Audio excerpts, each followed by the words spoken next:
संतप्त मानस शांत हों जिनके गुणों के गान में।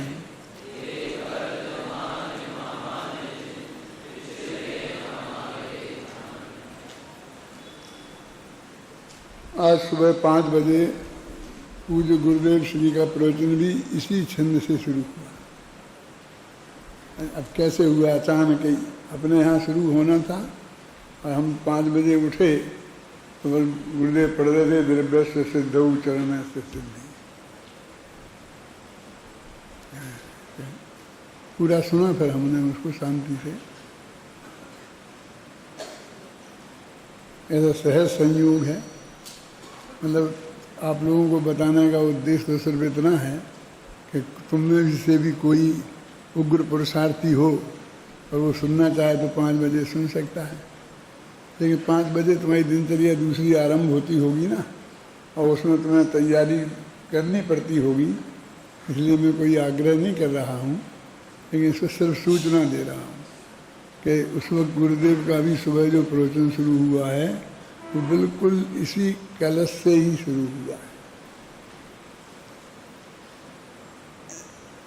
चरणान योग सूचक चूलिका। चूलिका तो आप जानते हैं किसे कहते हैं। उक्त, अनुक्त और उक्तानुक्त तीनों प्रकार का कथन जिसमें किया जाता है उसको परिशिष्ट, चूलिका ये सब कहते हैं। उक्त, अनुक्त और उक्तानुक्त का मतलब क्या? पहले जो कुछ बातें ऐसी होती हैं कि जो बीच में प्रकरण में आकर के कह दी जाती हैं। जैसे मैं आपको ये बताता हूँ नमूने के लिए कि जब मैं तीर्थंकर भगवान और महावीर नामक किताब लिख रहा था तो उसमें दूसरा खंड लिखा जिसमें सिद्धांतों का कथन था। तो उसमें अहिंसा, सत्य, इन पर लिखना था। तो सत्य, अचौरी वगैरह में तो 2-2 4-4 लाइनें हैं, और हिंसा पर तो बहुत चिंतन था, तो 25-25 पेज लिखे जा सकते थे। और उसी वक्त दूसरी किताबें लिखी भी, पूरी किताब ही उस पर लिखी। उसी में परिशिष्ट भी लिखा हिंसा पर, क्योंकि वो बैलेंस वहाँ बिगड़ता था। तो वहाँ संक्षेप में ही करीब 1-2 पैरा लिख दिए होंगे, 1 पेज लिख दिया होगा, और बाद में अंत में एक परिशिष्ट डाला जो फिर मैंने सबसे पहले भगवान महावीर निर्वाण वर्ष में उदयपुर विश्वविद्यालय में सेमिनार हुआ था उसमें पढ़ा था। और अपनी समाज के कम से कम 75 विद्वान मौजूद थे, दिगंबर श्वेतांबर सभी तरह के, अगरचंद, नाहटा, ये अनुपाध्याय, ऐसे बड़े पुराने लोग वहाँ मौजूद थे। लेकिन कोई इस तरीके से सोचता ही नहीं था, तो उनको बहुत अटपटा लगा हर एक को, क्योंकि उसमें वो सब गाथाएँ हैं समय सार की कि निज आयु 6 से मरण हो, यह बात जनवर ने कही, वो सारा प्रकरण है।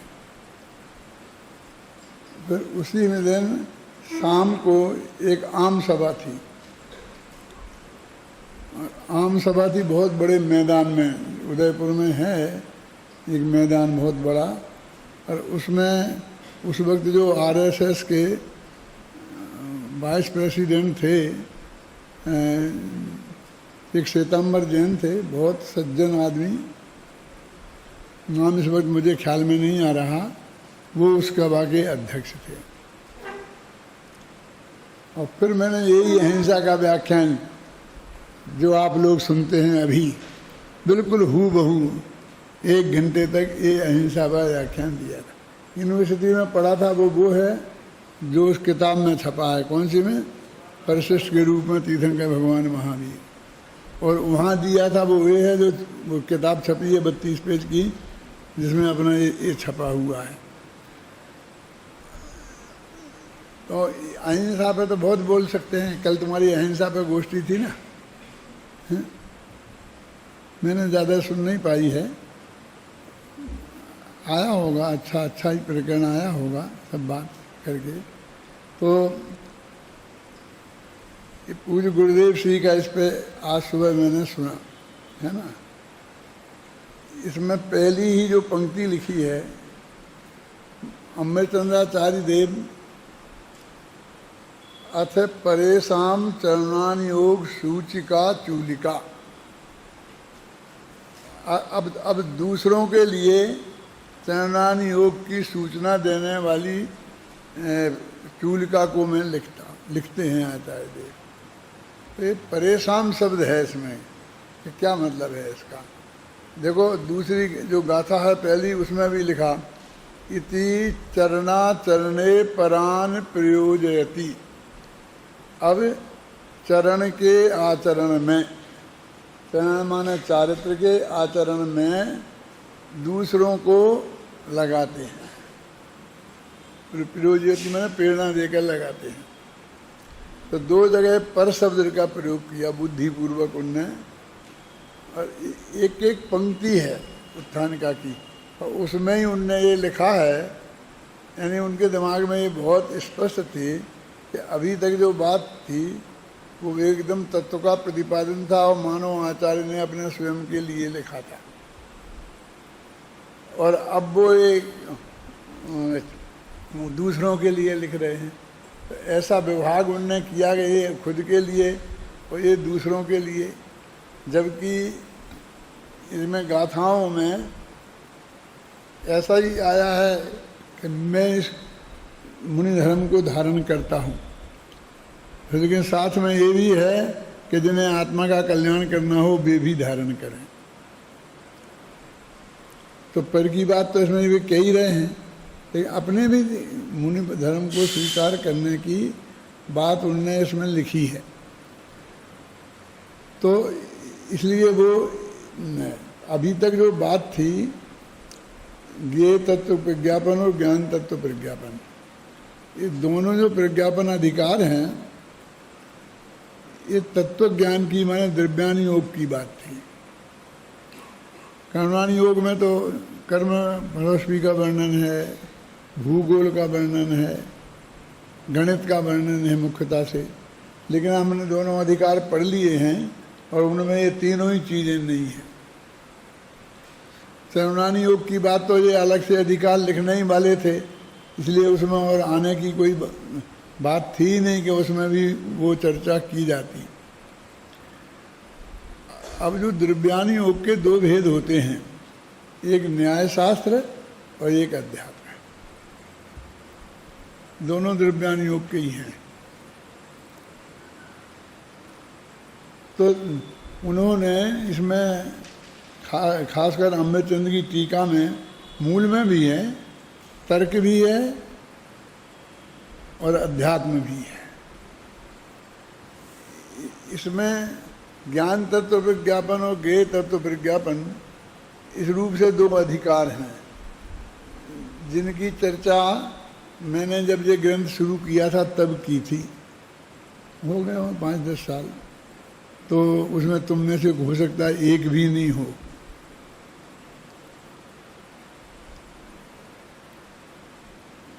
विश्व में जितने विश्वविद्यालय हैं, उन विश्वविद्यालय में 100 से अधिक विश्वविद्यालयों के कोर्स में ये प्रवचनसार ग्रंथ लगा हुआ है आज भी।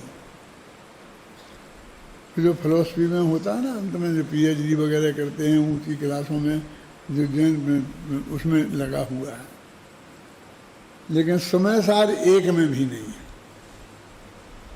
दूसरे ग्रंथों से तो तुलना करने की जरूरत इसलिए नहीं है, ये दो ऐसे महान ग्रंथ हैं कि इनकी टक्कर में और कोई दूसरे ग्रंथ ठहरते ही नहीं हैं।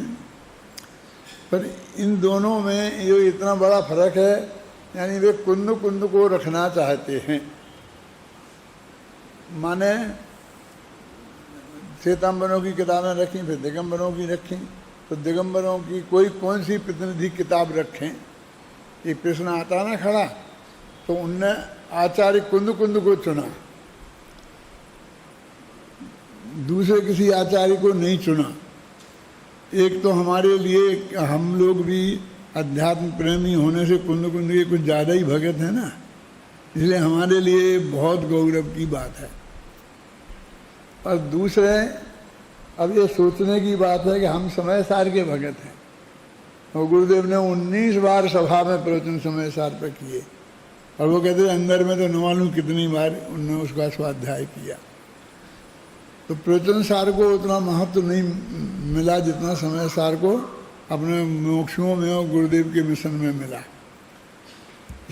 इसलिए हमें कुछ अटपटा लगता है कि कोर्स में ये क्यों रखा गया प्रवचन सार, समय सार क्यों नहीं रखा गया। तो इसमें बहुत बड़ा ये है कि विश्व में जो फिलॉसफी का वर्गीकरण होता है वो ज्ञान तत्व और ज्ञेय तत्व के रूप में ही होता है। अंग्रेजी के कोई शब्द हैं, मेटाफिजिक्स और ऐसे कुछ हैं, कुछ मुझे पूरा ध्यान नहीं है, ख्याल में आई ना, उनके रूप में ही वर्गीकरण होता है। और ऐसा ही वर्गीकरण प्रवचन सार में था। तो सारी दुनिया के जो फिलोसफर थे उसमें मेन लोग तो वही लोग थे ना, विदेशी लोग, और जो हिंदुस्तान की चीज़ को भी जानते थे तो वे विदेश की बात को तो जानते ही थे, तो उनने इसे पसंद किया क्योंकि वो एक उसी स्टाइल में। ये न्याय शास्त्र की मुख्य है, न्याय शास्त्र इसमें मुख्य है। न्याय शास्त्र में प्रमाण मीमांसा और प्रमेय मीमांसा, देखो प्रमेय कमल मारतंड, ये ऐसे ही ग्रंथ है ना, उसी टाइप का वर्णन है। ये सब का चिंतन ऐसा है कि पहले ये नक्की करो कि इस दुनिया को, दुनिया माने गेय, सारे पदार्थ प्रमेय है ना, सारी दुनिया में जो कुछ भी है इसे जाना जा सकता है कि नहीं, और जाना जा सकता है तो कैसे, उस किस स्टाइल से जाना जा सकता है। इसलिए प्रमाण मीमांसा को सबसे पहले महत्व मिला। सम्यक ज्ञान प्रमाण है, और सम्यक ज्ञान के द्वारा इस सारी दुनिया को जाना जा सकता है। तो वो जानने के मार्ग में सर्वज्ञता एक सबसे बड़ा हेतु है। और अधिकांश सब धर्म वाले अपने अपने भगवान को सर्वज्ञ तो मानते ही हैं। वो अपने क्रम नियमित पर्याय जो अभी लिखी है ना किताब, तो मुझे कहा था कि सब किताबें अपने पास किन किन के पास हैं, कि एक ने भी नहीं रखी, एक दो ने। क्यों शिविर में भी ऐसे ही करोगे? मैं निकलवाऊंगा और पेज नंबर देखो, उसकी पहली पंक्ति में पहले छंद दूसरे छंद में लिखा है, तीसरे में होगा इष्ट देव को सभी मानते हैं सर्वज्ञ, अपने अपने इष्ट देव को सभी मानते हैं सर्वज्ञ, अपने अपने गुरुदेव को सभी मानते हैं। तो एक वो ही परम सत्य है कि सब सर्वज्ञ तो मानते ही हैं। अब उनकी सर्वज्ञ की परिभाषाएं फिर अलग हो जाएं और कैसे किस रूप में माने। तो सर्वज्ञ सिद्धि, सामान्य सर्वज्ञ सिद्धि, सामान्य सर्वज्ञ सिद्धि का मतलब होता है कि दुनिया में सर्वज्ञ होना संभव है कि नहीं, पहले ये निर्णय करो। यदि ये निर्णय हो जाए तो फिर ये नक्की करो कोई हुआ है कि पूरा सिद्धांत ही सिद्धांत है, और यदि हुआ है तो कौन। तो जो अपने यहाँ सामान्य से सर्वज्ञ सिद्धि की जाती है वो सूक्ष्मांतरित दूरार्था, वो सामान्य सर्वज्ञ सिद्धि है। वो सत्वम में वासी निर्दोष हो, ये विशेष सर्वज्ञ सिद्धि है। हे भगवान महावीर, आप ही ऐसे निर्दोष विशेष सर्वज्ञ। तो ये और फिर कौन सर्वज्ञता, तो कुछ जो आदमी होंगे सो होंगे। अब उसके बाद आगम प्रमाण आ जाता है मुख्य, क्यों सर्वज्ञ की वो वाणी है। तो सर्वज्ञता नहीं सिद्ध हो गया तो आगम सिद्ध नहीं होता है। तो आगम सबका अपना अपने अपने अलग अलग हैं, क्योंकि सबके अपने गुरु माने सर्वज्ञ देव जो मध्य हैं, इष्ट देव हैं, वो अलग अलग हैं। तो उन सब की मीमांसा होती है। सबसे पहले ये इस बात का डिसीजन किया जाता है कि किसकी स्टाइल ठीक है और सही है कि जिससे तत्व का निर्णय किया जा सकता है। अपने जैन न्याय के ग्रंथों में बहुत बड़ा हिस्सा इस बात के लिए ही लगाया है कि हमारे जैनाचार्यों ने, जो जैन तीर्थंकरों ने न्याय की व्यवस्था बनाई है वो ही सही है। तुम्हारे कोर्स में आया कि नहीं आया मुझे पता नहीं है, लेकिन जैसे चारवाक एक प्रमाण मानता है, बौद्ध 2 प्रमाण मानते हैं, फिर आता है ना सांख्य 3 प्रमाण मानते हैं, ऐसे आता कि नहीं आते, इतने मानते जी, इतने मानते, इतने मानते, फिर जैन इतने मानते हैं। वो जैन क्यों नहीं है, उनके जो प्रमाण हैं तो वो अर्थापत्ति एक प्रमाण है, अपन ने अर्थापत्ति नामक प्रमाण नहीं माना, तो वो अर्थापत्ति का काम कैसे चलाएंगे, तो हम कहते हैं हमारे अनुमान में शामिल हो जाएगा, क्योंकि अनुमान का ही तो एक रूप है? ऊपरी वृष्टि राशि अधोपूर अन्यथानुत्पत्ति है, परीक्षा मुक्त तो पढ़ा ही होगा ना सबने ही।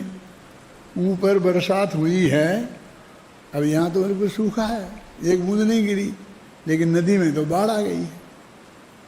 तो ऊपर वृष्टि हुई है क्योंकि अधोपूर अन्यथा अनुत्पत्ति, अन्यथा नीचे बाढ़ नहीं आ सकती, तो यही तो अन्यथा अनुत्पत्ति नाम का प्रमाण है, जो हमारे अनुमान में जो हमारे कितने 22 हेतु हैं, हेतु है ना, उनमें यही आ जाता है।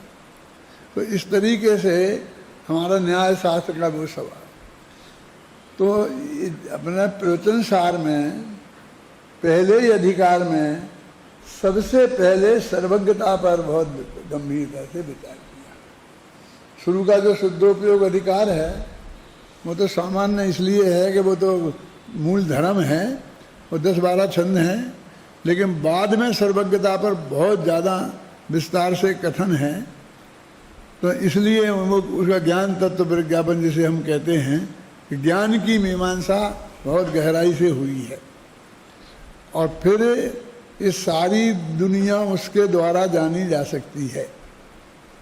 अब न्याय शास्त्र का तो एक खास ही सब्जेक्ट है कि सारी दुनिया जानी जा सकती है कि नहीं। अरे हमारे बड़े बड़े विद्वान जिनने न्याय शास्त्र नहीं पढ़ा था, घबराना नहीं, मैं बहुत अथॉरिटी से कह रहा हूँ, नहीं तो हमारे न्याय शास्त्र में तो यही पढ़ा हुआ है कि सारी दुनिया नहीं जानी जाती, तो ये सब बताया कैसे है। हमारी जो वस्तु व्यवस्था है, 6 द्रव्य हैं और एक द्रव्य पुद्गल ऐसा है, आकाश ऐसा है, धर्म अधर्म द्रव्य की सत्ता कैसे सिद्ध करेंगे। मेरे कहने का मतलब ये है कि सारी दुनिया नहीं जानी जा सकती है, तो ये सब बिल्कुल बेकार हो जाता है। यदि उन्हें न्याय शास्त्र पढ़ा होता, जो मैं कह रहा हूँ कि नहीं पढ़ा है, तो फिर ये बात कैसे कह सकते थे कि जब कोई आत्मा पर को जानेगा ही नहीं, और पुद्गल बाकी द्रव्य तो अपने को जानते ही नहीं है, और आत्मा भी पर को नहीं जानेगा, तो हर आत्मा अपने को तो जान लेगा, लेकिन बाकी के द्रव्यों को कौन जाने, किसने जाना। और फिर ये सारी व्यवस्था तुम काहे पे बता रहे हो, द्रव्य संग्रह गई बेकार आपकी हो गई, तत्वाशुद्ध बेकार हो गया। ये सारा जो वर्णन है पूरा प्रथमानी योग, जितना भूतकाल की भविष्यकाल की घोषणाओं से भरा पड़ा है, ये चरणानी योग, ये आलू में अनंत जीव हैं, इसमें हैं, ये सब इनका क्या होगा यदि कोई पर को नहीं जानेगा। क्यों कोई काल वाक्य कहीं किसी अपेक्षा से, वही शुद्ध निश्चय नहीं की अपेक्षा के आत्मध्यान की मुख्यता से पर जिनकी ज़्यादा दृष्टि है, उससे हटाने के लिए कोई 1-2-4 वाक्य आ गए होंगे, बस उनको पकड़कर, और बाकी पूरा आगम, चारों अनुयोग और अध्यात्म भी में ये सारी कदम कदम पर ये चीज़ भरी पड़ी है, और उसकी उपेक्षा के उस पक्ष को लेके बैठ गए, जंग ठोक के तैयार हैं लड़ने के लिए।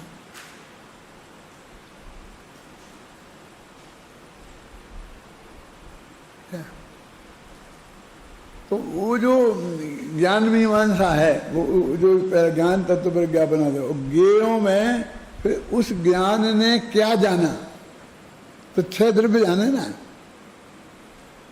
वो ज्ञान तत्व ने, ज्ञान तत्व तो आत्मा है ना, और उसने 6 द्रव्य जाने, उसका पूरा ज्ञेय अधिकार है।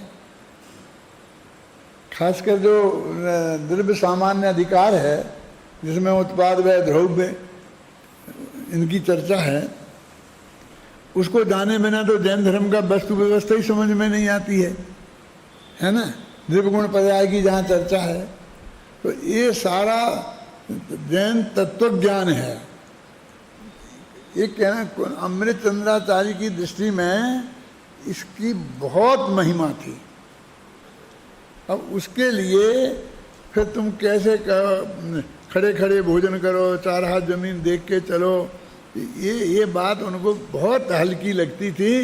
तो इसके साथ में उसका वर्णन करने वाले अधिकार को वे महाधिकार नहीं कह सकते थे। ये ज्ञान तत्व प्रज्ञापन अधिकार और ज्ञेय तत्व प्रज्ञापन अधिकार, दो तो उनके महाधिकार, और फिर तीसरे को अधिकार तो रहने देते, महाधिकार नहीं मानते, लेकिन वे अधिकार भी मानने को तैयार नहीं है, वे तो परिशिष्ट मानते हैं। चूलिका माने परिशिष्ट।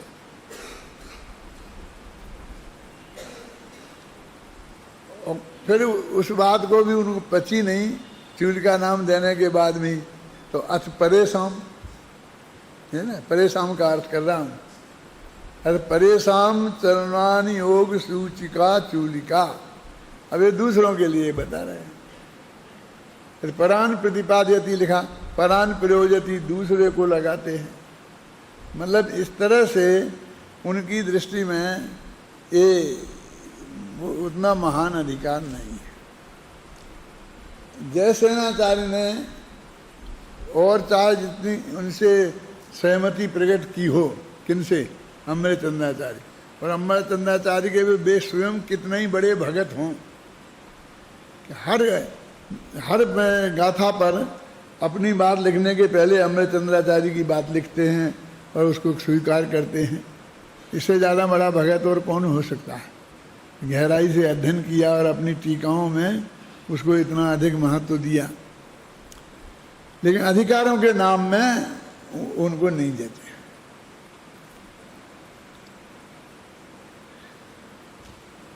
उनकी जो टीका है वो करुणानि योग प्रधान टाइप की टीका है। नए बताते जाते हैं, कौन से नए की अपेक्षा ये बात है, और फिर गुणस्थान बताते जाते हैं, है क्या नहीं? साथ में व्याकरण भी बताते जाते हैं, इसमें ये प्रत्यय लगा, इसमें ये किया। उसे वे बालबोधनी टीका कहते हैं एक तरीके से। अमृतचंद्राचार्य जैसी सशक्त टीका और न्याय की प्रमुखता से वो नहीं है। न्याय में जिसका जितना वजन होगा वही इस बात को मान सकता था, क्योंकि उनको चरणान योग सूचक चूलिका को चारित्राधिकार कहना था, समझना। तो जब तक वे ज्ञानाधिकार को, ज्ञेय अधिकार को सम्यक दर्शन अधिकार और सम्यक ज्ञान अधिकार नहीं कहते, तब तक इसे चारित्र अधिकार कैसे कहते? उल्टा चलो, समझ में आया कि नहीं आया? यानी वो सम्यक दर्शन, सम्यक ज्ञान, सम्यक चारित्र महाधिकार है, ऐसा वो कहते हैं, है ना। लेकिन उसको चारित्र अधिकार तो वो क्लियर है, क्योंकि उसमें तो चरणानि योग सूचक चूलिका उनकी भी नाम है, चलो हल्का नाम सही, लेकिन चारित्र की बात तो है ही, है ना। और यहाँ जो बात है कि तो ज्ञेय तत्व की वो ज्ञान तत्व की मुख्यता है, तो इसको उन्होंने फिर वो इसको पहले को सम्यक दर्शन अधिकार और दूसरे को सम्यक ज्ञान अधिकार, ये भी कहने की उनकी हिम्मत नहीं पड़ी, क्योंकि सम्यक दर्शन की उसमें खास चर्चा ही नहीं है ना। उसलिए उन्हें सम्यक ज्ञान अधिकार उसको नाम देना पड़ा, पहले को ज्ञान तत्व दिया। अब फिर ये तत्व प्रज्ञापन में सम्यक दर्शन का क्या संबंध था? उन्होंने सम्यक दर्शन अधिकार उसे कहा। अब यही कहेंगे वो मूल तत्व की बात है, तो वो मूल तत्व समझे बिना सम्यक दर्शन नहीं होता है? लेकिन अपने यहाँ जो परिभाषाएं आती, तत्वार्थ सिद्धानम सम्यक दर्शनम, ना तो ऐसी तत्वार्थ की चर्चा है उनके यहाँ। अपना आता देवसास गुरु की श्रद्धा सम्यक दर्शन, ना देवसास गुरु की बात है, ना आत्म सिद्धानम सम्यक दर्शन, ना आत्मा माने जो सम्यक दर्शन की जो परिभाषाएं चलती हैं वैसा नहीं है, जैन दर्शन है। मेरे कहने का मतलब ये है, तो उन्होंने उसका नाम सम्यक दर्शन अधिकार रखा। अब फिर अभी उनको हो ही गया था कि इसको चारित्र अधिकार उन्हें कहना था। ये जो मैंने आप समीक्षा कर रहा हूँ, मैं इसमें किसी पक्ष विपक्ष में अपना मत प्रकट नहीं कर रहा हूँ, लेकिन जो भी जिस पक्ष जैसा पक्ष है, जो स्टडी है, वो स्टडी मैं आपको प्रस्तुत कर रहा हूँ। कि भाई ये कैसा ये है। क्यों कि जिस तरह का वर्णन है उसे हम पहले सम्यक दर्शन अधिकार के रूप में हम पहले ज्ञान तत्व प्रज्ञापन को पढ़ें तो गले नहीं उतरता है। सम्यक ज्ञान अधिकार के रूप में और सम्यक दर्शन अधिकार के रूप में किए तत्व प्रज्ञापन को, ख्याल में आए ना। लेकिन वो चारित्र अधिकार है, ये चारित्र अधिकार आप कह सकते हैं, ये चारित्र अधिकार है। अब वे तो कहते हैं कि ये तो बिल्कुल व्यवहार की चर्चा है, वो ये 2 अध्याय में तो निश्चय की बात है। सब तत्व ज्ञान तो सब निश्चय से ही होता है, ख्याल में आया ना। तो तत्व ज्ञान निश्चय की चर्चा है और ये तो सब पूरे व्यवहार की चर्चा है। वो यहाँ तक कि मूल गाथाओं में भी ये कहते हैं कि अपने माँ बाप से भाई बंधुओं से पूछे, ये करे बताए समझा देवे, जिसको जो देना है वो दे देवे, ऐसी बात शुरू कर देते हैं। वो दीक्षा की जो विधि प्रक्रिया है वो बताने लगते हैं कि वो कैसे लेना दीक्षा है। वो तो जो आचार्य जिसको दीक्षा देंगे उसको पहले ही कह देंगे सब पूछ, घर से पूछ के आओ। मेरा मतलब समझ में आई ना। लेकिन वो सारी प्रक्रिया समझाते हैं तो वो अमृतचंद्र को एकदम ऐसा लगा कि एक से तीसरा ये महाधिकार, और जब तो उन्होंने ज्ञान तत्व ज्ञेय तत्व प्रज्ञापन कहा तो इसको कोई ऐसा प्रज्ञापन ही नाम देते, यदि अधिकार ही का नाम देते ना हैं तो चारित्र प्रज्ञापन अधिकार कुछ नाम ही, व्यवहार चारित्र प्रज्ञापन अधिकार ये नाम देते, कुछ देते है ना। लेकिन उन्होंने नहीं किया। ये जो दोनों जो है इसको हमको समझ करके और जो भी चिंतन जितना आपको करना हो करो, लेकिन एक दृष्टि अंत में रखना कि दोनों आचार्य हमारे लिए परम पूज्य हैं, महान है, किसी के प्रति कोई उपेक्षा का भाव नहीं आए और सामंजस्य बैठाए हम उसका, और उनका क्या अभिप्राय रहा है हम वो अभिप्राय व्यक्त करें और उसमें सामंजस्य प्रकट करें।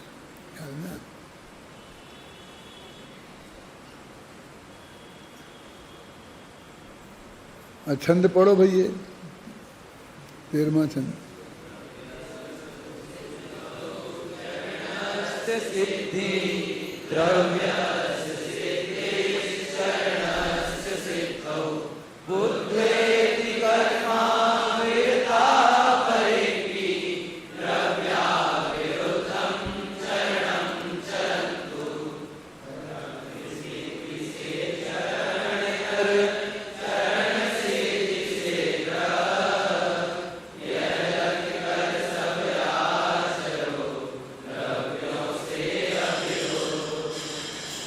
देखो अभी उन्हें पर पने की बात को अभी पची नहीं उनको, तो इसमें भी परे पी डाल दिया उनने। बुद्धेतु कर्मा विरता परेपि दिव्यावरुद्धम चरणम चरंतु, है ना। ये तीसरा पर है, एक परेशान, एक परान और परेपी है, यानी पर के लक्ष्य से लिखी जा रही, क्लियर। हर जगह तो आचार्य लिखते हैं जैसे कि मैंने तो अपनी भावना की पूर्ति के लिए लिखा है, नियम सार में लिखा उनने हैं और में लिखता है कि लोगों के परे ज्ञान के लिए, ये तो दूसरों को बताने के लिए मैं आचरण की बात करता हूँ। देखो द्रव्यस्य चरणस्य सिद्धि, द्रव्यस्य सिद्धौ चरणस्य सिद्धि और चरणस्य सिद्धौ द्रव्यस्य सिद्धि, दोनों में लगे ना। एक में सप्तमी का एक वचन है और दूसरा एक माने अधिकरण है और दूसरा कर्ता है, माने द्रव्यस्य सिद्धौ चरणस्य सिद्धि। तो मैंने कहा आज सुबह भी गुरुदेव का प्रवचन मैंने सुना है और पहले कल मैंने बताए थे, मैंने वो पढ़े भी हैं और भाग्य से वो मेरे पास सुनने से पेज भी आए हैं, उनमें भी यही आया है, तो बहुत पढ़ लिया इसको। बस सीधी सच्ची बात ये है, वो ये कहते हैं कि सम्यक दर्शन सम्यक ज्ञान के बिना सम्यक चारित्र नहीं होता। तो द्रव्यस्य सिद्धौ माने द्रव्यानुयोग को पढ़े बिना, माने सम्यक दर्शन सम्यक ज्ञान का स्वरूप समझे बिना, जैन तत्व ज्ञान को समझे बिना चारित्र की सिद्धि नहीं हो सकती। माने सम्यक दर्शन का अंदर पालन कर लेंगे, अरे उसमें है क्या कि बस 4 हाथ जमीन देख के चलना है, बस मीठे हित प्रिय वचन बोलना है। क्यों? सत्य थोड़ी बोलना है, पर हितकारी बोलो और मीठे मीठे बोलो और प्रिय बोलो। मैंने बिल्कुल बाहर की तरफ ही इस पे वो लक्ष्य है। समझ में आई ना? अभी हित मित प्रिय वचन बोलना है। और फिर ऐसा समिति में आहार को जाओ तो ध्यान रखना है कोई जीव जंतु की हिंसा नहीं हो, है मल मूत्र क्षेपण करने जाओ तो वहाँ भी ध्यान रखो। क्यों? वो ये क्या है, वो बीच में आदान निक्षेपण, कोई चीज़ उठानी रखनी है तो देख के उठाओ, देख के रखो, है ना? तो ये हम कैसे नहीं पाल पाएंगे? सब पाल लेंगे। तुम्हारा अहिंसा महाव्रत है तो तिस हिंसा को त्याग वृथा था वन्न समारे। अथवा हम तो तीसरे स्थावर की सब हिंसा जो शास्त्र में लिखी है वो छोड़ देंगे, जो विधि बताई है कि ये चीज़ें खा सकते हो बस वही खाएंगे। तो अहिंसा पालने में हमें कहाँ दिक्कत है? और झूठ भी नहीं बोलेंगे, बिल्कुल दो चार ही बताएंगे। वो ये कहाँ समझते हैं हमें सत्य समझने की ज़रूरत है। जो अपने बालभूत पाठमालाओं में लिखा कि सत्य बोलना कठिन है। लोग कहते हैं झूठ बोलना कठिन है क्योंकि बिना सोचे समझे जो कुछ भी बोलते जाओगे झूठ तो है ही। तो सत्य बोलने के लिए पहले सत्य जानना पड़ेगा। और वो कहते हैं सत्य बोलने के तो क्या कह दो कि दो चार होते हैं। हम पूछें कि भाई ये किताब आप नाटक हमेशा नाटक आपके पास है तो है कह दिया, नहीं है तो नहीं कह दिया, कितना सरल है। लेकिन मुझे पास है तो वो कहना है नहीं है, क्योंकि अभी हाल तुम मांग लोगे। तो अब ये झूठ है तो झूठ बोलने के लिए कोशिश करनी पड़ेगी कि पहले तो ऐसे छिपाऊँ और फिर मतलब झूठ में ऐसा लगता ना हमको कि झूठ बोलना कठिन है और सत्य बोलना सरल है। मैंने कहा कि भाई झूठ तो जो बोलोगे तो वो झूठ ही तो है। सत्य के ढूंढने के लिए सत्य की खोज जरूरी है, और सत्य की खोज इतनी आसान थोड़ी है ना? सत्य की खोज इतनी आसान थोड़ी है। तो वो कहता है कि ये तो बहुत आसान है। तो वो कहते हैं कि नहीं, सम्यक दर्शन और सम्यक ज्ञान के बिना, माने जैन तत्व ज्ञान को गहराई से समझे बिना, ज्ञान तत्व माने अपने आत्मा को, और गेय तत्व में ये भी लगा लो कि अपना आत्मा भी गेय है तो उसा, और बाकी के 6 द्रव्यों का ज्ञान होने पर ही, यानी सम्यक दर्शन सम्यक ज्ञान होने पर ही चारित्र होता है। अब उस चारित्र में अंदर बाहर की चर्चा करेंगे जब अभी पूरा आखिर 75 गाथाएं हैं, और जयसेनाचार्य की गाथाएं भी बीच बीच में हैं, तो अभी ज़्यादा कमेंट्स में नहीं करना चाहता हूँ, जब समय पर आएगा तब करूँगा। ख्याल में है ना? तो कहते चरणों द्रव्य से सिद्धऊ चरण से सिद्धि। द्रव्य मानो वस्तु के स्वरूप को समझे बिना, मानो सम्यक दर्शन ज्ञान चारित्र के बिना चारित्र नहीं हो सकता। फिर चरण से सिद्धऊ द्रव्य से सिद्धि कि भैया द्रव्य की उपयोगिता क्या है जब तक तुम उसे जीवन में नहीं उतारोगे। और गुरुदेव ने तो उसमें बस वही कि मांस खाता रहे और वो कहे कि मैं द्रव्य समझ गया तत्व ज्ञान, ऐसा नहीं चलेगा। मैंने शराब पीता रहे, मांस खाता रहे, ये सब बातें उन्होंने बोली। और श्वेतांबर मत की बहुत उससे मतलब वो किया, उसका निषेध किया, क्योंकि वहाँ से आए थे और वहाँ को जिस तरह का चारित्र माना जाता है, जिस तरह का खान पान की चीज़ों में है और सब बात है, वो उसका उन्होंने बहुत दृढ़ता से निषेध कर रहे थे।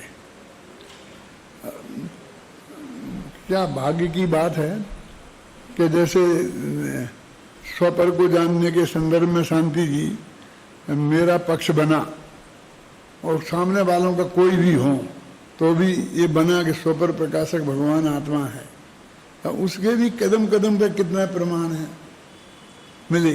और ये दूसरा, ये कौन सा कि शुद्ध जो दिगंबरत्व है उसको छोड़कर और कोई भी साधु मतलब मुँह पट्टी रख करके ये रख के श्वेतांबर दिगंबर अजैन, वो सब सच्चे धर्म नहीं है। दृढ़ता से जो बात रखी उसके पक्ष में भी गुरुदेव के मुँह से इतना आ रहा, इतना सुनता हूँ मैं कि जैसे सुपर प्रकाशक का कदम कदम पे आता है ऐसे कदम कदम पे आता है। इसको भी पढ़ो, इसमें ही बहुत बहुत करे। वो नाम ले लेके मुँह पत्ती लगाए, ये करे वो करे ये करे, वो रखे 14 उपकरण रखे, ये करे वो करे, खाना लेके आवे यहाँ खावे, वो सब बातें बोल रहा है। अपन तो एक शब्द भी नहीं बोलते, क्यों? अपने दिमाग में तो जब वो अजैन रहते हैं, है ना, थोड़ा बहुत कुछ कहेंगे तो अजैनों के संदर्भ में बात करते हैं, है ना। और अजैनों में भी वेदांत वगैरह जो है ना अपने दर्शन में, अपन मुसलमान की बात कहाँ करते हैं, ईसाई की बात कहाँ करते हैं, है ना। जो अपनी फिलोसफी में है ना ईश्वरवाद खासकर, उसकी बात करते हैं। लेकिन वो तो यही बात करते हैं गुरुदेव, यानी जितनी दृढ़ता से निषेध। अरे इतना लिखा है कि अपने को वो रखे, कपड़े तन का एक वस्त्र रखे, एक सूत रखे और अपने को साधु माने मनाए, वो बिल्कुल नर्क निगुद ऐसा क्लियर लिखा है। अब मनाए, अब आपको मनाए माते में लोग सके तो मानो। अरे मैंने मान लो मुँह पत्ती लगा ली और मैं वो भेष रखूं और फिर साधु जैसा व्यवहार करूं और आप सब लोग मेरी प्रवचन सुने और फिर मैं आहार लेने जाऊं तो उसी विधि से मुझे आहार दें, ख्याल में आई ना, तो फिर और कैसा मनमाना होता है। जो कह रहे हैं कि माने और मनवाए, सम्मा दर्शन की तो ऐसी बात है कि हमें कोई मनवाने की जरूरत नहीं। हम तुमसे कहें कि तुम हमेशा मैं दृष्टि मानो, क्यों मानो नहीं मानो, ऐसी कोई क्रिया तो है ही नहीं कि जिसके लिए हम आपको वो करें। लेकिन साधु होते ही तो वो यही है कि मैंने बेस वो अपना लिया और उसके हिसाब से फिर मैं सब अपना आचरण करने लगा और आचरण क्यों आपसे करवाने लग गया उसी के सामने, तो वो तो पक्की घोषणा हो गई ना कि मैं अपने को ये मानता हूँ कि ना नहीं साहब मैं तो मैं अपने में पहले ही गुणस्थान वाला मान। कैसे मानते हो ऐसे? और यदि फिर वही लगता है कि नहीं वो तो अंदर से तो नहीं मानते थे, तो फिर और बड़ा कि धोखा दिया। अंदर से तुम समझते ये बिल्कुल गलत है और फिर भी तुम्हें 13 साल तक धोखा दिए, कैसे चल सकता? कितनी स्पष्ट है मैं ये बातें कह रहा हूँ, और उसको ये ऐसे पकड़ के बैठ गए, कैसे कैसे समझदार लोग हैं। और हमसे कहते हैं कि आप छोड़ो इसको। कि पूज्य गुरुदेव श्री के मैं प्रवचन सुनता हूँ तो उसमें जगह जगह जगह जगह वही बात, पहले ध्यान नहीं जाता था उसमें और अब उसकी वजह से ध्यान हो जाता है। सुपर प्रकाशक का मामला आवे, चाहे वो आवे इस तरीके का, तो उस पर ध्यान जाता है बहुत। तो ये मैं बता रहा हूँ मूल मुद्दा यही है। जो होता है ना अपना प्रशिक्षण शिविर, उसमें मैं बोलता हूँ ना जैन दर्शन विज्ञान है कि कला है कि कलात्मक विज्ञान है, तो कहते हैं सम्यक दर्शन सम्यक ज्ञान इसका विज्ञान है और इसका सम्यक चारित्र इसकी कला है। और सम्यक दर्शन सम्यक ज्ञान के बिना सम्यक चारित्र नहीं होता। कोई डॉक्टरी पढ़े बिना डॉक्टरी करना शुरू कर दे तो वो जेल जाएगा और दूसरों को मारेगा, है ना। और यदि कोई डॉक्टरी पढ़ के और कपड़े की दुकान कर ले, बोलता हूँ ना मैं, तो उसने गवर्नमेंट के साथ सबके साथ कितना बड़ा धोखा किया। सम्यक दर्शन और सम्यक ज्ञान हो जाए, वो चारित्र धारण नहीं करे, है ना। हो गया ना राजा सैनिक को, सम्यक दर्शन भी हो गया, सम्यक ज्ञान भी हो गया, छायक सम्यक दर्शन हो गया, ख्याल में आई ना। अब नरक चले गए, नहीं किया तो मतलब चारित्र नहीं आया जीवन में तो चले गए ना नरक। और क्या रह गई कमी? सम्यक दर्शन सम्यक ज्ञान तो हो ही गया ना शांति जी। और क्या प्रूफ चाहिए? आज ही मैंने गुरुदेव के मुख से सुना कि छायक सम्यक दृष्टि थी वो सैनिक, मतलब जो नरक गए थे उसके पहले छायक सम्यक दृष्टि थे। केवली के पादमूल में होता है ना, महावीर भगवान के पादमूल में उन्हें सम्यक दर्शन हो गया था, तो हो गए ना। अब जीवन में नहीं आए तो उसका फल क्या निकला? तो ये चरणस्य सिद्धस्य द्रव्यस्य सिद्धि, माने चारित्र में तुम बदलो तो वो हमारी उसकी सिद्धि है। माने हमने जो जैन दर्शन का गहराई से अध्ययन किया और सम्यक दर्शन सम्यक ज्ञान समझ लो प्राप्त किया, तो फिर उसे हमें जीवन में लाना ये बहुत जरूरी है। वो चारित्र की बात है। और आचरण की बात मैंने कल बताई थी आपको। आचरण होता है पहले और चारित्र होता है बाद में। तो इस पंक्ति का अर्थ समझ में आया ना कि द्रव्य सिद्धि से चरण और चरण सिद्धि से द्रव्य, है ना। द्रव्यस्य सिद्धौ चरणस्य सिद्धि, द्रव्यस्य सिद्धिश्च चरणस्य सिद्धौ। माने इन दोनों का माने सम्यक दर्शन ज्ञान चारित्र, ये तीनों की चर्चा है इसमें। अभी दो की बात कर चुके हैं, इसलिए द्रव्य शब्द को पहले दिया। द्रव्यस्य सिद्धौ, द्रव्य की सिद्धि पहले कर चुके हैं दो अधिकारों में, और चरण की चर्चा आप करना है। और दोनों के बीच का संयोजक छंद है, ये उस अधिकार का अंतिम छंद है और ये इस अधिकार का पहला छंद है। ये बिल्कुल दोनों एक से मिलते ही जुलते हैं ना। देखो पीछे है ना, द्रव्यानुसारी चरणम चरणानुसारी द्रव्यम, है ना। द्रव्यानुसारी चरणम चरणानुसारी द्रव्यम, तो इसमें भी वही है, द्रव्य से सिद्धौ चरण से सिद्ध, बिल्कुल। और ये तो अपन ने अधिकार बांटे बाद में, अभी अधिकारों को अलग कर दो तो बिल्कुल एक छंद के बाद दूसरी छंद लिखेंगे, छंद दिखेंगे कि नहीं दिखेंगे, मिले हुए। बुद्धेति कर्मा विरता परोपि द्रव्या विरुद्धम चरुणा हरंती। कर्म से जो अविरत हैं, माने कर्म से विरक्त नहीं है। कर्म माने क्रिया, कर्म कार्य करने से, माने अभी तक जिनने कोई चारित्र धारण नहीं किया है, ऐसे लोग ये जानकर कि चरण से द्रव्य की सिद्धि है, द्रव्य से चरण की सिद्धि है, द्रव्याविरुद्धम, द्रव्य के अविरुद्ध चरण माने चारित्र को, चरंतु माने धारण करें। वो कौन? परे भी, माने अन्य भी, जो इसमें लिखा ना अन्य भी ये धारण करें। और एक नीचे मूल गाथा में लिखा है कि गाथा पढ़ो तो अभी ख्याल में आ जाएगा। ये तो हो गया, थोड़ा और बोलना होगा तो बोलेंगे। हाँ, ये पहली गाथा पढ़ो, ये पहली नहीं दूसरी में है वो शायद। एवं दूसरी साल गाथा पढ़ो, पहले देखते हैं 201 में।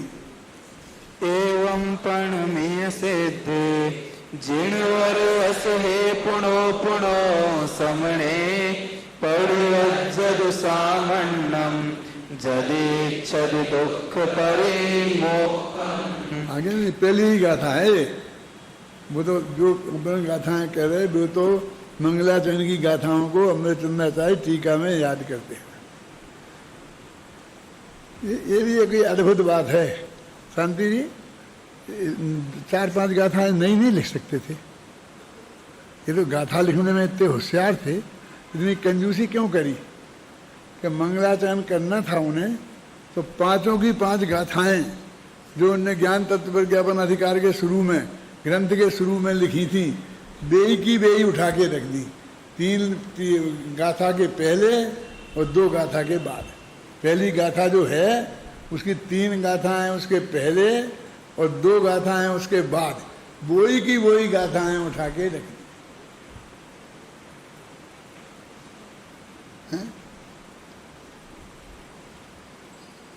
देखो वो कहते हैं, हमें एक दफे हमारे मन में आया कि किन किन को नमस्कार करना चाहिए। कल मैंने पूजा के में बताया था आपको कि भाई हर एक का एक प्रयोजन होता है। नित्य नियम पूजन में ये हुआ कि भाई यहाँ ये मुख्य मूर्ति है। कल तुमने अर्घ चढ़ाया ना, तो बांश पूजको नवीनाथ को, तो मैं कहते शांति जी बोले कि नहीं इसे पूजा नहीं करना है, ये तो ऐसे अर्घ ही चढ़ाएंगे। तो मैंने कहा अर्घ कैसे चढ़ाएंगे जी? तो अर्घ चढ़ाएंगे तो पूरी पूजा हो ही जाएगी, 24 को चढ़ाएंगे तो। फिर वो देखा तो चल रहा है, तो मैंने कहा कैसे चुनाव कर रहे हैं। फिर मेरी बात में समझ में आ गया, ये मूर्तियाँ जो हैं उनके हिसाब से चुनाव कर रहे हैं। अंत में बाहुबली नहीं थे उसमें, तो बाहुबली का अलग चढ़ा दिया। वो रह गए कौन? श्रीमंदर, जुगमंदर, बाहु, सुबाहु, है ना, छोटे छोटे थे।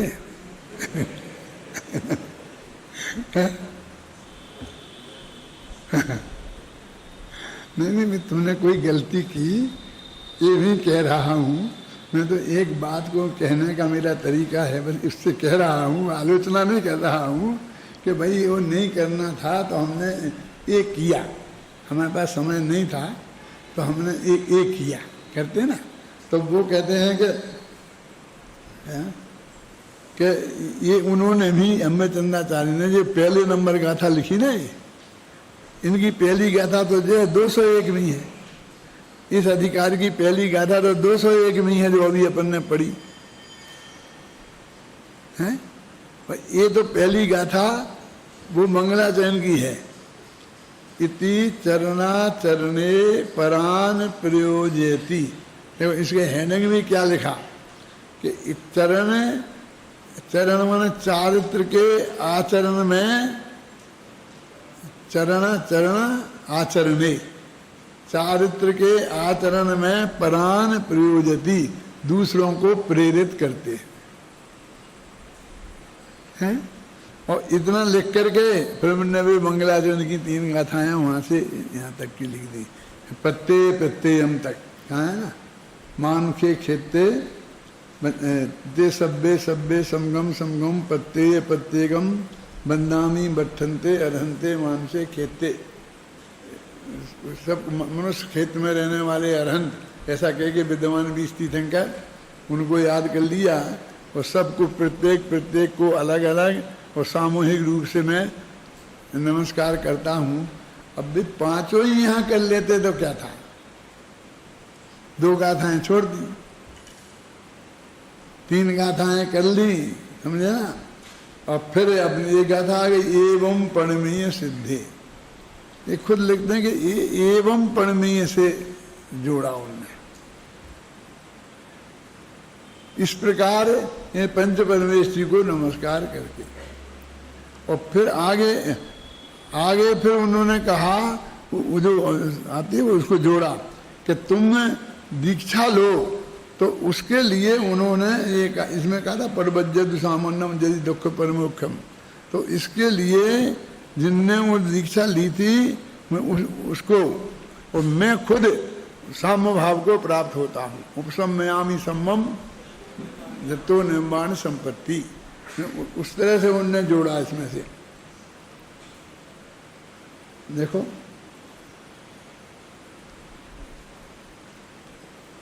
ये अर्थ तो आपने वहाँ पढ़ा ही हुआ है, लेकिन सामान्य तो अपन करेंगे ही। मैं सुरेंद्रों असुरेंद्रों और नरेंद्रों से बंधित तथा जिन्होंने घाती कर्म रूपी मल को धो डाला है, ऐसे तीर्थ रूप और धर्म के कर्ता श्री वर्धमान तीर्थंकर को नमस्कार करता हूँ। विशुद्ध सत्ता वाले शेष तीर्थंकर सर्व सिद्धों, ज्ञानाचार, दर्शनाचार, चारित्राचार, तपाचार और वीर्याचार से सहित सभी श्रमणों को नमस्कार करता हूँ। अब ये खुद आचार्य हैं, कुंदाचार्य, और सब श्रमणों को नमस्कार करते हैं।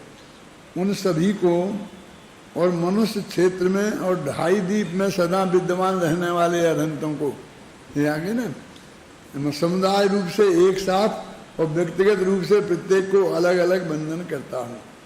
आरंभिक मंगलाचरण की इन गाथाओं की संगति 201वीं गाथा के प्रारंभिक एवं शब्द से बिठाई गई है। अब देखो, मुझे अभी गलती समझ में आई कि जब ये 3 गाथाएं जिस टाइप में छापी हैं, आगे की ये 2 गाथाएं भी उसी टाइप में छपना चाहिए, इतनी क्यों शांति जी? फिर छोटे टाइप कैसे हो गए? वो उस वक्त मेरा ऐसा ध्यान नहीं गया। वहाँ तो ये गया कि जो गाथाएं हैं मूल हैं, तो गाथाओं की टाइप में दे दिया, और फिर आगे कहा ये तो टीका में दे रहे हैं, तो टीका की टाइप में दे दिया। समझ में आ रहा तुम्हारे मैं क्या कह रहा हूँ?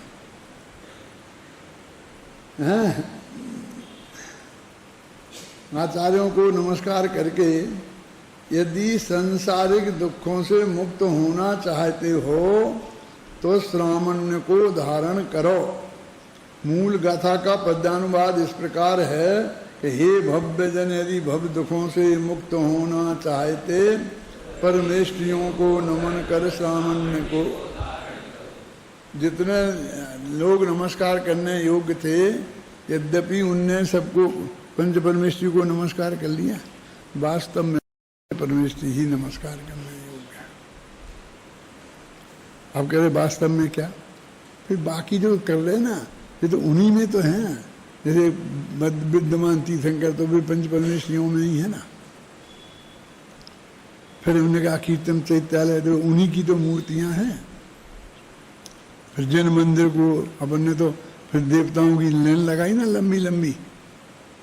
मैं इसके लिए वो कहता हूँ कि हिंदुओं में नवग्रहों की पूजा होती है, नवग्रह विधान करते हैं ना हिंदुओं में।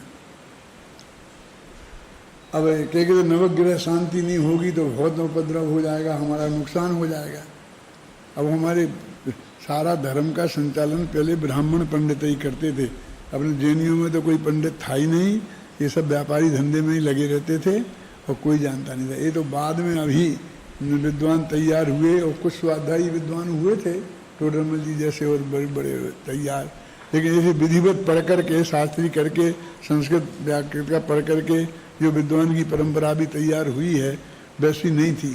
तो पूजा पाठ कराने वाले वे तो टोडरमल जी जैसे बहुत गंभीर विद्वान थे, स्वाध्यायी विद्वान, तो वे पूजा पाठ थोड़ी कराते, वे कोई शादी विवाह कराने थोड़ी जाते। अब यार तुम्हारे जो है ना, अब अपनी विद्यालय की होड़ में सामने वो विद्यालय खोला ना सांगानेर में, उससे सब पंडित पूजा पाठ वाले ही पंडित तैयार हो रहे हैं। और वहाँ जितने भी ब्रह्मचारी बने वो सब पूजा पाठ कराने लग गए। कम से कम पढ़कर अधिक से अधिक प्रसिद्धि और पैसा जिसमें मिल जाता वो ऐसा धंधा है।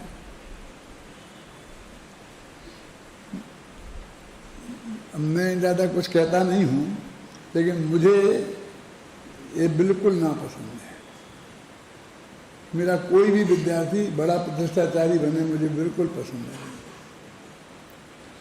मैं तो बीच में ये किया था कि जिनके गले अच्छे हैं उनको भर्ती मत करो, गवा के देखो, और जिनके गले अच्छे हैं उन्हें भर्ती मत करो। आप समझे क्यों? क्योंकि ये गले अच्छे वाले ये पूजा पाठ में लग जाएंगे, ये गाने बजाने में लग जाएंगे, ये गवैया बनेंगे, नचैया बनेंगे, ये विद्वान नहीं बनेंगे। मुझे विद्वान चाहिए, समझे? ऐसा नहीं है।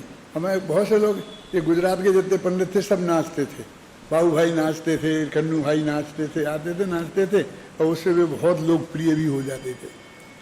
और मेरे को भी बहुत कहते थे कि आओ आओ आप भी आओ, पकड़ पकड़ के उठाते हैं ना ऐसे ऐसे करके।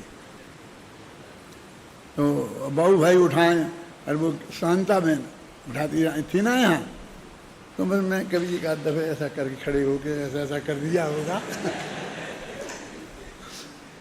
मेरे को बिल्कुल उत्साह उसमें नहीं आता। कहाँ भक्ति मुक्ति कहाँ है, कहीं भगवान की तरफ मोह भी नहीं रहता है, कुछ नहीं रहता है। एक आप समझे ना, फिर वो गाने वो सारी जिंदगी उसमें लग जाती है, उनका स्वाध्याय खत्म हो जाता है, वे पढ़ते नहीं हैं। आप समझ रहे ना, स्वाध्याय नहीं करते हैं गंभीरता से। आप लोगों में जिनके गले अच्छे हों वो मुझसे नाराज मत होना, लेकिन मैं ये कह रहा हूँ कि बे स्वाध्याय में गंभीरता से अध्ययन करना, एवं विद्वान बनने में हमारा गौरव है, आत्मा का कल्याण है। ये गवैया नचैया बनने में नहीं। ये मैं उनके किसी के विरुद्ध नहीं हूँ, क्योंकि मैं किसी को जानता ही नहीं हूँ। मैं तो पूछता हूँ ये कौन है, तो ये अपने विद्यार्थी है, तो पता चलता है ये अपना विद्यार्थी है जो गाना बजाना कर रहा होता है। और अभी तुम लोग जैसे क्या होगे तो पूजा पाठ करने में फिर मेरे से ज़रा छिटकोगे, ऐसे छिटकने की जरूरत नहीं है। सच में मुझे भी बहुत अच्छा लगता है। आप अच्छी तरह से गा जाकर पूजन करते हो तो मुझे अच्छा नहीं लगता है, ये बात नहीं है, समझे ना। लेकिन तत्व ज्ञान छोड़ के नहीं, तुम तत्व ज्ञान भी साथ में रखो, ख्याल में आई ना। और उसकी ही मुख्यता तुम्हारे जीवन में होना चाहिए। तुम विद्वान हो, ख्याल में आई ना?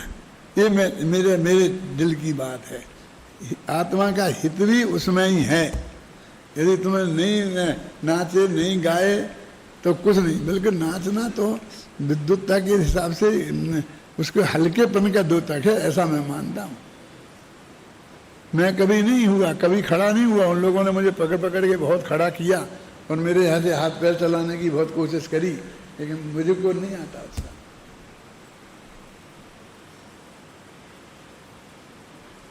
भगवान की भक्ति करने बैठे हैं, अपन उनके गीत गा रहे हैं, उनके तत्व ज्ञान की बात उसमें से गहराई से कह रहे हैं, तो हमारे चित्त में, हमारे चेहरे पर, हमारे हाव भाव में एक गंभीरता होनी चाहिए कि नहीं? बोलो, मैं उसकी अपेक्षा करता हूँ। ये हा हूँ, ये चिल्लाना, हंसना, ये हंसना कहाँ से आता है? प्रसन्नता हंसने में ही होती है, बिना हंसे प्रसन्नता नहीं होती है। सोचना, आप गंभीरता से सोचना। मैं आपको कभी टोकूंगा नहीं, व्यक्तिगत नहीं टोकूंगा। कभी कुछ कहना होगा तो ऐसा सामूहिक ही कहूंगा। समझ में आई ना आपकी? मैं लेकिन आप बताओ, भगवान की भक्ति में जो हमारे पुराने आचार्यों की भक्तियां हैं, उसमें एक गंभीरता है ना। एक हम कोई बात कर रहे हैं, ये भगवान के स्वरूप पर विचार कर रहे हैं, उनकी बात कर रहे हैं, तो उसमें ये कहाँ आता है?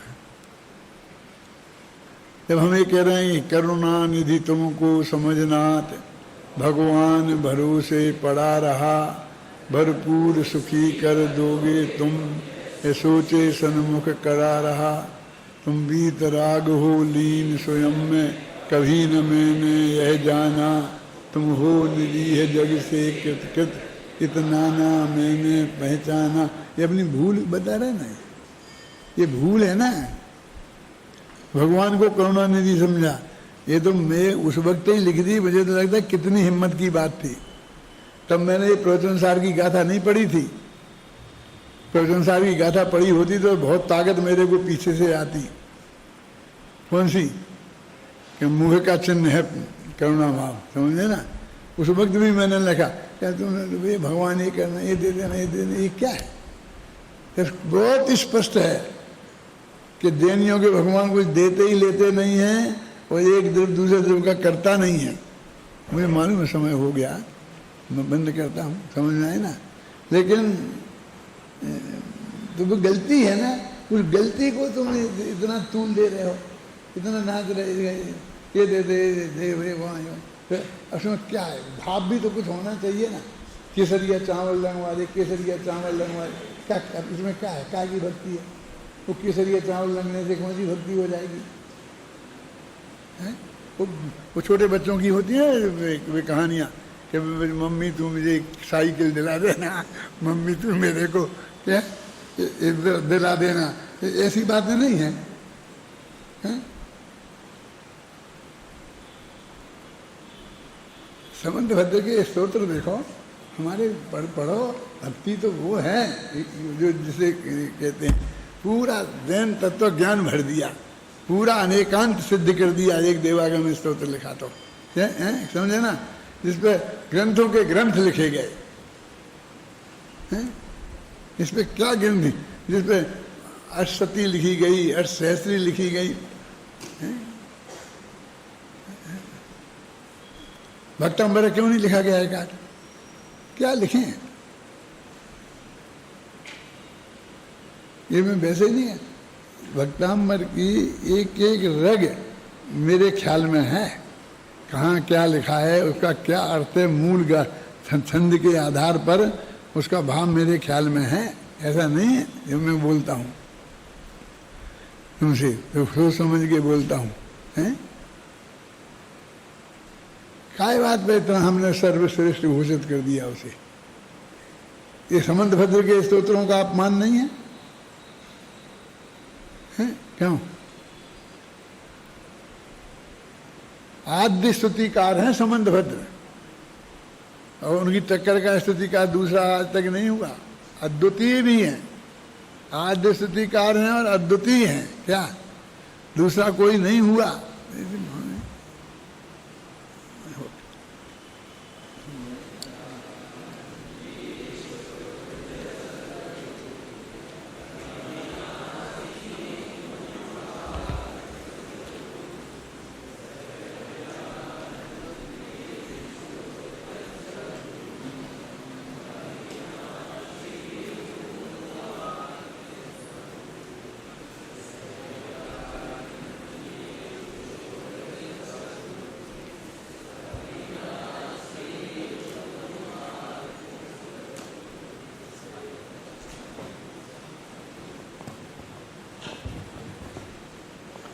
स्मारक की अक्षुण्ण परंपरा, गोष्ठी परंपरा, जिसके अंतर्गत दिनांक